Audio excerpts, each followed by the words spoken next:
नमस्कार, शाम के 7 बजने को हैं। आप देख रहे हैं देश तक। आपके साथ मैं हूं चित्रा त्रिपाठी। बड़ी खबर के साथ इस बुलेटिन की शुरुआत हम करने जा रहे हैं। महाराष्ट्र में लॉकडाउन 31 जुलाई तक बढ़ा दिया गया है। 31 जुलाई तक लॉकडाउन बढ़ाने का फैसला उद्धव सरकार की ओर से किया गया है। पिछले 3 दिनों से प्रदेश में रोजाना 5000 से ज्यादा कोरोना मरीज सामने आने के बाद हालात लगातार गंभीर हो रहे थे, जिसके चलते उद्धव सरकार ने पाबंदियां बढ़ाने का फैसला किया है। अलग अलग गतिविधियों के लिए नई गाइडलाइन भी जारी कर दी गई है। दफ्तरों में 10% कर्मचारियों को ही जाने की इजाजत दी गई है। 10% से ज्यादा कर्मचारी नहीं जा पाएंगे। निजी कार के अंदर भी मास्क पहनना अनिवार्य कर दिया गया है। मुंबई में तो घर से बाहर निकलते ही आपको मास्क पहनना होगा, चाहे आप निजी कार में जाएं या किसी और वाहन से जाएं। सभी सार्वजनिक जगहों पर मास्क पहनना अनिवार्य कर दिया गया है, जरूरी कर दिया गया है। महाराष्ट्र में 31 जुलाई तक बढ़ा गया है लॉकडाउन और मुंबई में यह बड़ा फैसला। दफ्तरों में 10% कर्मचारियों को इजाजत। बीएमसी ने मास्क पहनने का आदेश जारी किया है और अगर आप ऐसा नहीं करते हैं तो फिर आपको जुर्माना भरना पड़ सकता है। निजी कार में भी जो लोग बैठे हुए हैं उनको भी मास्क पहनकर ही बैठना होगा।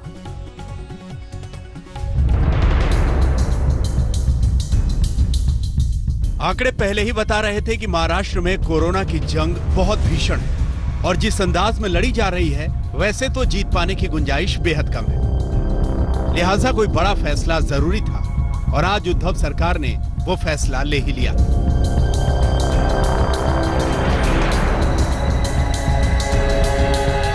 पाबंदियों का दौर देश भर में 30 जून तक के लिए है, लेकिन उद्धव सरकार ने केंद्र सरकार से पहले ही महाराष्ट्र में 31 जुलाई तक पाबंदियां जारी रखने का फैसला कर लिया है। महाराष्ट्र के लोगों के लिए इसका मतलब क्या है, ये समझिए। दफ्तरों को जहां तक मुमकिन हो वर्क फ्रॉम होम की सुविधा जारी रखनी होगी। कर्मचारियों से शिफ्ट में काम लेना होगा।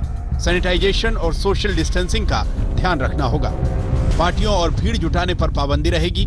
शादी समारोह या अंतिम संस्कार में सिर्फ 50 लोगों को शामिल होने की इजाजत होगी। वाहनों को लेकर भी साफ साफ दिशा निर्देश हैं। 2 पहिया वाहन में सिर्फ 1 शख्स को अनुमति होगी। 3 पहिया वाहन में चालक के अलावा 2 सवारी, कार में ड्राइवर के अलावा 2 लोग, जबकि बसों में सिर्फ 50% क्षमता के साथ यात्रियों को बिठाने की इजाजत है। मुंबई, पुणे, नासिक समेत नगर निगमों वाले 11 जिलों के लिए अलग से दिशा निर्देश भी हैं। इन जिलों में दफ्तरों में सिर्फ 10% कर्मचारियों की इजाजत है। जरूरी सामानों की दुकानें छोड़कर बाकी दुकानें सुबह 9 से 5 बजे तक खुलेंगी। गैर जरूरी सामानों की ज्यादा दूरी तक ढुलाई की इजाजत नहीं है। मुंबई के आसपास के इलाकों में भी कोरोना के केसेस बढ़ रहे हैं और जिसके चलते अलग अलग छोटे इलाकों में लॉकडाउन की स्थिति पैदा हो गई है। इस वक्त हम जोशीबाग इलाके में हैं, कल्याण के, जहां पर कंटेनमेंट जोन किया गया है और लोगों पे आने जाने पर प्रतिबंध यहां पर लगाया गया है और असेंशियल सर्विसेज भी सिर्फ सुबह 9 बजे से शाम के 5 बजे तक अलाउ की गई है। 39 जोन्स ऐसी है कल्याण डोंबिवली में जहां पर लॉकडाउन जैसी स्थिति लगाई गई है। अब देखिए मुंबई के वेस्टर्न एक्सप्रेस हाईवे का हाल। गाड़ियों की लंबी कतार और जाम की ये तस्वीरें देखकर यकीन करना मुश्किल है। मुंबई में कोरोना मरीजों का आंकड़ा 75,000 के पार पहुंच चुका है। बहरहाल लॉकडाउन का नया आदेश निकलते ही मुंबई पुलिस हरकत में आई और बिना वाजिब वजह के घर से बाहर निकलने वालों को वापस घर का रास्ता दिखाने लगी।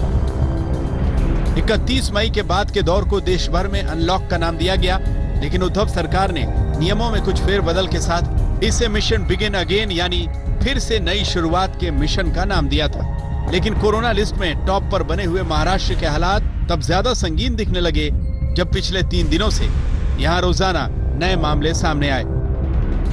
मुंबई से कमलेश सुतार और मुस्तफा शेख के साथ आज तक ब्यूरो। महाराष्ट्र का हाल आपने देख लिया। इधर राजधानी दिल्ली में कोरोना मरीजों की कुल संख्या 83,077 हो चुकी है। कल शाम को जारी किए गए आंकड़ों के मुताबिक 24 घंटे में 2,889 नए मामले सामने आए हैं, जबकि 65 मरीजों ने अपनी जान गंवाई। इसके साथ ही दिल्ली में मौत का कुल आंकड़ा 2,623 हो चुका है। अमित शाह खुद हालात पर नजर रखे हुए हैं। वहीं अरविंद केजरीवाल का कहना है कि दिल्ली की जिम्मेदारी उनकी है।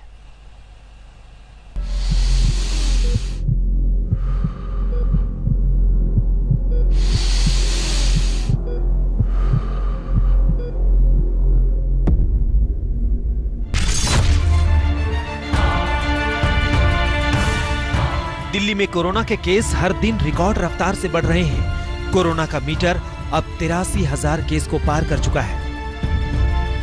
दिल्ली में 24 घंटे में कोरोना के 2,889 नए केस सामने आए।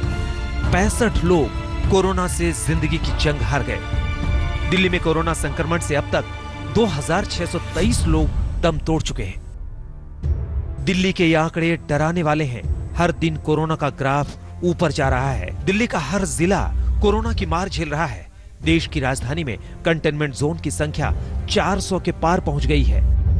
दिल्ली की बात करें तो 83,000 केसेस सामने आए हैं। पिछले 24 घंटों में दिल्ली में करीब 2800 केसेस सामने आए, यानी लगातार मुंबई यानी महाराष्ट्र और दिल्ली में जो आंकड़े हैं वो लगातार बढ़ते जा रहे हैं।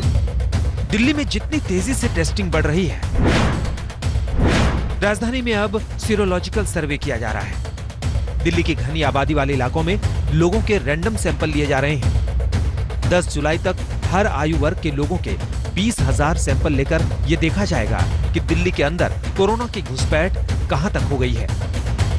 सर्वे में किसी एक परिवार के किसी एक सदस्य का ब्लड टेस्ट किया जा रहा है। ब्लड सैंपल से यह पता चलता है कि शरीर में एंटीबॉडीज बनी है या नहीं। कॉन्टेक्ट ट्रेसिंग कर कॉन्टेक्ट में जो लोग आए हैं उनका भी टेस्ट करने की प्रक्रिया चालू की है और उनको भी एक प्रकार से अलग थलग करने की व्यवस्था करी है। तो फैलने का अब बहुत कम हो जाएगा। आप समझिए 16,000 टेस्ट रोज होना एवरेज। दिल्ली में केंद्र और राज्य दोनों मिलकर अब कोरोना के खिलाफ लड़ रहे हैं। अमित शाह एक्टिव हैं। कल उन्होंने खुलकर दिल्ली में कोरोना से निपटने के तमाम तैयारियों का लेखा जोखा दिया। आज इस पर केजरीवाल सामने आए। कहा कि दिल्ली की जिम्मेदारी मेरी है और इसके लिए पैर भी पड़ना पड़े तो पड़ूंगा। सबको साथ लेके चलना पड़ेगा। मैं सबके पास गया, केंद्र सरकार से मदद मांगी टेस्टिंग बढ़ाने के लिए। केंद्र सरकार के शुक्रगुजार है, उन्होंने हमें रैपिड टेस्टिंग किट्स से मदद की। शुरू में उन्होंने 10-12 हज़ार दी, अब हमने और खरीद ली हैं बहुत सारी, लेकिन उन्होंने शुरुआत हमारे को टेस्टिंग किट्स दी। बेड्स हम लोगों ने आज इतने इंतजाम कर दिए हैं दिल्ली के अंदर बेड्स के, अब बेड्स की कमी नहीं है। दिल्ली में अभी कोरोना की रफ्तार को रोकना है। अमित शाह का दावा है कि दिल्ली की सरकार के साथ कदम से कदम मिलाकर चल रहे हैं। केजरीवाल भी यही कह रहे हैं, यानी अब लड़ाई कोरोना से है और उसको हराने की बड़ी चुनौती सामने है। लेकिन परीक्षा की घड़ी सरकार और दिल्ली वालों दोनों के लिए है। चिराग गोठी, दिल्ली आज तक। दिल्ली और महाराष्ट्र का हाल तो आपने देख लिया है, लेकिन बात देश की कर लेते हैं। बीते 24 घंटे में देश भर से कुल कितने आंकड़े सामने आए हैं उसके बारे में आपको जानकारी देंगे। देश में अब तक का कुल आंकड़ा क्या कहता है, कैसे 5.5 लाख के करीब यह आंकड़ा पहुंचने वाला है, उसके बारे में भी आपको हम जानकारी देंगे। लेकिन सबसे पहले पिछले 24 घंटे में कोरोना के करीब 20,000 नए मामले सामने आए हैं, जिसके बारे में आपको जानकारी दे देते हैं। 19,459 कुल नए केस बीते 24 घंटे के हैं। ठीक होने वालों की भी बड़ी तादाद है। 12,010 लोग ठीक हुए हैं, जबकि 380 लोगों की बीते 24 घंटे में कोरोना के कारण जान चली गई है। यह देश भर का पूरा आंकड़ा इस वक्त हम आपको दिखा रहे हैं स्क्रीन पर। वहीं हिंदुस्तान की अब तक की बात करें, 5,48,318 यानी कि तकरीबन 5.5 लाख के करीब ये पूरा का पूरा आंकड़ा अब तक का कोरोना का कुल ये आंकड़ा है। जबकि ठीक होने वालों की भी बड़ी तादाद है। 3,21,723 लोग ठीक हुए हैं कोरोना से। 16,475 लोगों की जान चली गई है। ये अब तक का कोरोना का पूरा आंकड़ा हम आपको दिखा रहे हैं और इसके साथ ही हमने आपको जानकारी दी राजधानी दिल्ली और महाराष्ट्र में कोरोना के बढ़ते आंकड़ों के मद्देनजर किस तरह के फैसले वहां की सरकारों की ओर से किए गए हैं। आगे बढ़ते हुए एक और आज की बड़ी और अहम खबर, लद्दाख के गलवान घाटी में पिछले दिनों भारत और चीन के सैनिकों के बीच हुई हिंसक झड़प के बाद दोनों देशों के बीच तनाव को कम करने के लिए बातचीत का दौर जारी है। कल कोर कमांडर स्तर पर तीसरे दौर की बैठक होने वाली है। 14 core commander lieutenant general Harinder Singh भारतीय प्रतिनिधिमंडल का नेतृत्व करेंगे। इस बार बैठक भारत के चुशूल में हो रही है। इसके पहले कोर कमांडर स्तर पर 2 बैठकें 6 जून और 22 जून को हो चुकी हैं। ये हम बड़ी बातें दिखा रहे हैं। LAC पर कल कमांडरों की बैठक होनी है। कमांडर लेवल की 2 बैठक चीन के मोल्डो में हुई थी। 6 जून को पहली और 22 जून को दूसरी बैठक हुई थी और अब कल तीसरी और महत्वपूर्ण बैठक होने जा रही है। और वहीं गलवान नदी में पानी के बहाव के कारण चीनी सैनिकों की तैनाती पर असर पड़ा है। गलवान नदी में पानी बढ़ने की वजह से चीनी सेना का कैंप 3 हिस्से में बढ़ गया है। हम आपको दिखाते हैं, ये देखिए, ये पूरा का पूरा सैटेलाइट मैप के जरिए जो तस्वीरें सामने आई हैं वो हम आपको दिखा रहे हैं। ये गलवान नदी है जो इस वक्त आप यहां पर देख रहे हैं, ये पूरी की पूरी गलवान नदी है और चीनी सेना की ओर से यहां पर सड़क का निर्माण किया गया था, लेकिन पानी का बहाव इतना तेज आया कि इस नदी के कारण, आपको बता दें, जितनी की जितनी सड़कें बनाई गई थी वो सारी सड़कें बह गई हैं। हम आपको दिखा भी रहे हैं, चीन की सड़क जो धुल गई है, दरअसल इस सड़क को ब्लॉक भी कर दिया गया था। चीन की सेना की ओर से इस सड़क के जरिए नदी को ब्लॉक किया गया था और उसके बाद जब पानी का तेज बहाव आता है तो फिर यहां पर पूरी की पूरी सड़क बह जाती है। चीन की सड़क बह गई है और आपको यह भी बताते चले कि सड़क के दोनों ओर पानी भर चुका है। टेंट और वाहन, उस पर भी ये हम आपको आंकड़ा वो दिखा रहे हैं, टेंट और वाहनों का 25/6/2020 की ये सैटेलाइट इमेज है जो इस वक्त आज तक आपको दिखा रहा है। लेकिन महत्वपूर्ण यह है कि यहां पर पहले जो टेंट लगाकर रखे गए थे, यहां पर आसपास बिल्कुल तैनाती थी चीनी सेना की, वो अब 3 हिस्सों में बढ़ गई है। पानी का बहाव इतना ज्यादा तेज था जिसके कारण चीन की सेना अब 3 हिस्सों में अलग अलग बटी हुई दिखाई दे रही है, क्योंकि पानी के बहाव के कारण जिस सड़क का निर्माण किया गया था चीन की ओर से, वो पूरी की पूरी सड़क बह चुकी है। तो यहां पर चीनी सैनिकों के ऊपर मार पड़ी है और वो अलग अलग हिस्सों में इस वक्त डिवाइड हो गए हैं। अगर हम बात करें गलवान नदी की, तो लद्दाख सीमा पर चीन के धोखे की कहानी की भी बात कर लेते हैं। जब भारत मां के सपूतों ने चीन को सबक सिखाते हुए अपनी जान न्यौछावर कर दी, आखिर 15 जून को गलवान घाटी में क्या हुआ था, सबके जेहन में यही सवाल है। पूर्व सेनाध्यक्ष जनरल वीके सिंह ने बताई है शहादत की उस रात की पूरी कहानी।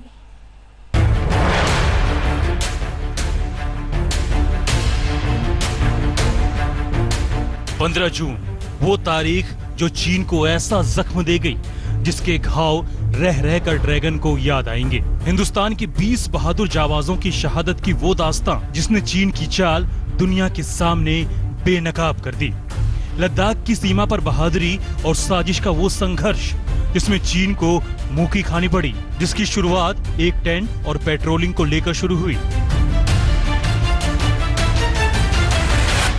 और एक जो उनका तंबू उन्होंने हमसे इजाजत लेकर लगाया था ताकि वो देख सकें कि हमारे लोग पीछे गए कि नहीं, वो अभी तक हटा नहीं था। कहा सुनी हुई, तंबू हटाने का हुक्म दिया हमारे कमांडिंग ऑफिसर ने, और जब वो तंबू हटाने लगे चीनी सैनिक, उस तंबू में आग लग गई। उन्होंने क्या रख रखा था किसी को नहीं। पहला ख्याल जो सबके मन में आएगा, उन्होंने आग लगाई, ऐसा ही है ना। तो उसके अंदर वहां पर झड़प हुई और इस झड़प के अंदर हमारे लोग चीनियों के ऊपर हावी हुए। चीन के साथ हुई झड़प में भारतीय जाबाजों ने चंद मिनटों में चीन की हालत पतली कर दी। चीन को दूसरी पोस्ट से अपने साथियों को बुलाना पड़ा। इधर भारतीय सैनिकों ने भी अपने साथियों को बुलाया। चीन की तरफ सैनिक पास थे और रास्ता ठीक था।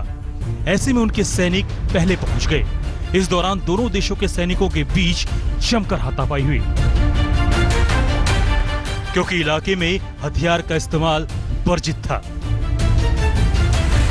चीन ने अपने और लोग बुलाए, हमारे लोगों ने भी अपने और लोग बुलाए। चीन के लोग, क्योंकि उनकी तरफ रास्ता थोड़ा ठीक था, थोड़ा जल्दी आ गए। उसके बाद जब हमारे लोग आए तो तकरीबन रात के समय अंधेरे में दोनों सेनाओं के सैनिकों के बीच में जो उनके पास था, हथियार इस्तेमाल करने की इजाजत नहीं है क्योंकि एग्रीमेंट किया हुआ है, और अंधेरे में जहां 500-600 लोग इकट्ठे गुत्थम गुत्था हो रहे हो, एक आदमी अगर इस्तेमाल कर ले हथियार तो आप सोचिए उसका क्या असर हो। हाथापाई के दौरान दोनों देशों के कई सैनिक पास की झील में गिर गए। इस दौरान झील के ठंडे पानी में कई भीग गए तो कई को गहरी चोट आई।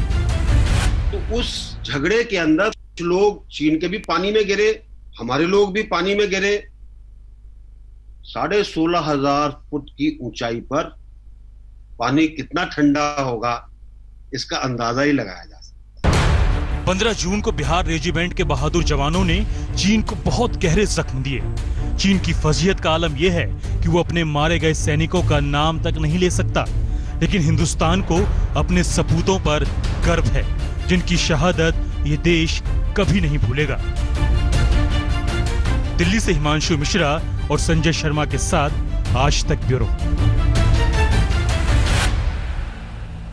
15 जून की रात का पूरा सच आप जान रहे थे इस रिपोर्ट के जरिए। आगे बढ़ते हुए आज की एक और बड़ी खबर, डीजल पेट्रोल के दामों में बेतहाशा इजाफे को लेकर आज कांग्रेस ने देश भर में केंद्र सरकार के खिलाफ विरोध का बिगुल फूंक दिया। सड़क पर उतरे कांग्रेसी नेताओं ने कहीं बैलगाड़ी चलाई तो कहीं स्कूटर और बाइक को ठेला गाड़ी पर घसीटा। उधर कांग्रेस अध्यक्ष सोनिया गांधी का सीधा आरोप है कि सरकार तेल के दामों में मुनाफाखोरी कर रही है।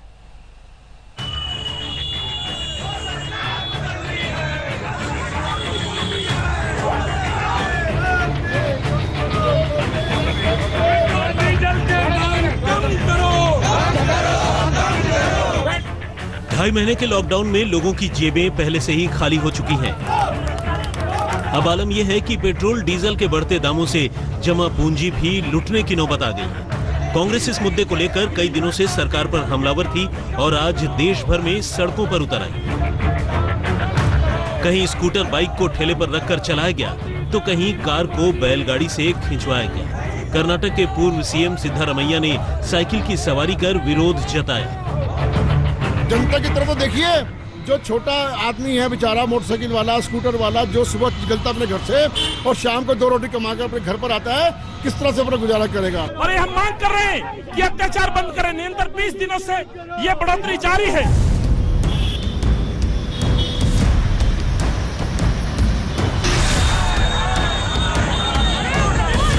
कांग्रेस ने पेट्रोल डीजल की महंगाई से लोगों की परेशानी को लेकर speak up against fuel hike के नाम से बाकायदा एक अभियान चलाया था और लोगों से इसमें जुड़ने की अपील भी की थी। इसे लेकर सोशल मीडिया पर वीडियो भी जारी किया गया। कांग्रेस का आरोप है कि सरकार पेट्रोल डीजल में मुनाफाखोरी पर उतारू है। सरकार की जिम्मेदारी यह है कि मुश्किल समय में देशवासियों का सहारा बने, उनकी मुसीबत का फायदा उठाकर मुनाफाखोरी न करे।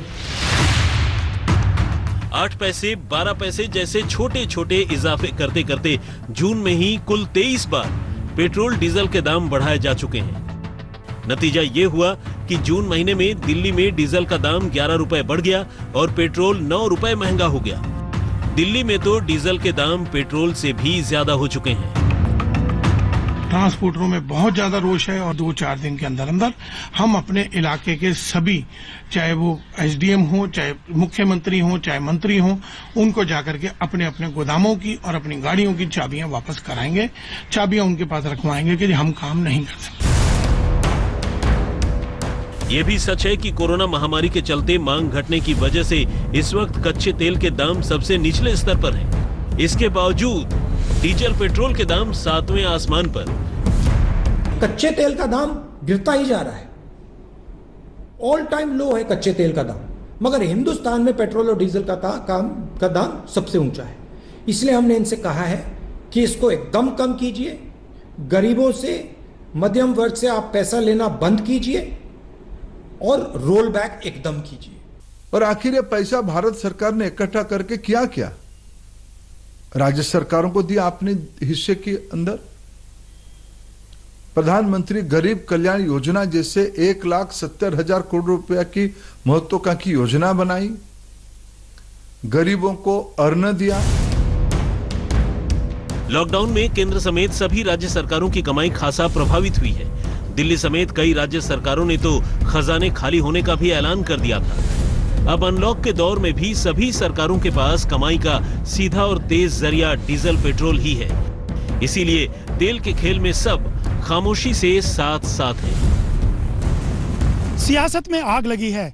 अभी कोरोना और चीन को लेकर विपक्ष के हमले थमे भी नहीं थे कि पेट्रोल और डीजल की कीमतों में बेहिसाब बढ़ोतरी को लेकर के संग्राम छिड़ गया है।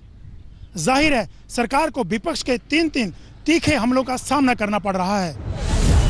पटना से पंकज श्रीवास्तव, जयपुर से देवंकुर, ग्वालियर से सर्वेश पुरोहित और दिल्ली से सुशांत मेहरा के साथ अशोक सिंघल। आज तक। तेल पर दिल्ली का विरोध तो और साथ ही सियासत आपने देख लिया।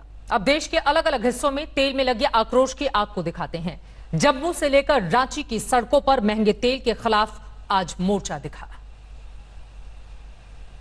अलग अलग हिस्सों से जो तस्वीरें सामने आई हैं आपके सामने है। राजधानी दिल्ली, अमृतसर, लखनऊ, पटना, जयपुर, जम्मू, सूरत, रांची, देहरादून, सोनीपत की ये तस्वीरें हैं। तेल की कीमतों पर शहर शहर आक्रोश, क्योंकि 80 के पार तेल जा पहुंचा है, जिसके मद्देनजर आज लोगों ने विरोध प्रदर्शन किया। एक तरफ महंगाई की मार और लॉकडाउन के दौरान वैसे ही लोगों के ऊपर बोझ पड़ा था। अब दोहरे बोझ से जिंदगी को बाहर कैसे निकाले, लोगों के सामने ये बड़ी चुनौती है। आगे बढ़ते हुए बात अब मध्य प्रदेश की कर लेते हैं, जहां पर कोरोना संकट के बीच शिवराज सरकार तो बन गई, लेकिन मंत्रिमंडल का विस्तार ठीक से नहीं हो पाया। ऐसे में अब शिवराज सरकार जल्द मंत्रिमंडल के विस्तार की तैयारी कर रही है, जिसे लेकर माथापच्ची का दौर जारी है।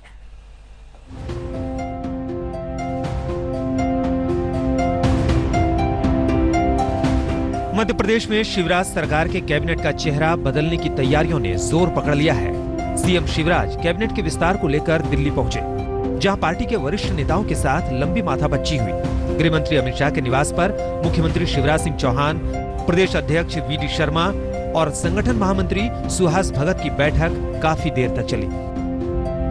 इससे पहले तीनों नेताओं ने बीजेपी अध्यक्ष जेपी नड्डा और केंद्रीय मंत्री नरेंद्र तोमर से भी मुलाकात की थी। वहीं पीएम मोदी के साथ भी शिवराज ने हालातों को लेकर चर्चा की। माना जा रहा है कि दिल्ली से लिस्ट तैयार करने के बाद अगले 2 दिन में मंत्रिमंडल विस्तार हो सकता है, जिसका इशारा शिवराज सिंह ने कुछ दिन पहले ही कर दिया था। शीघ्र ही मंत्रिमंडल का विस्तार होने वाला है। विस्तार के सब पहलुओं पर हमने विस्तृत चर्चा की है। दिल्ली में चर्चा होनी है और उसके बाद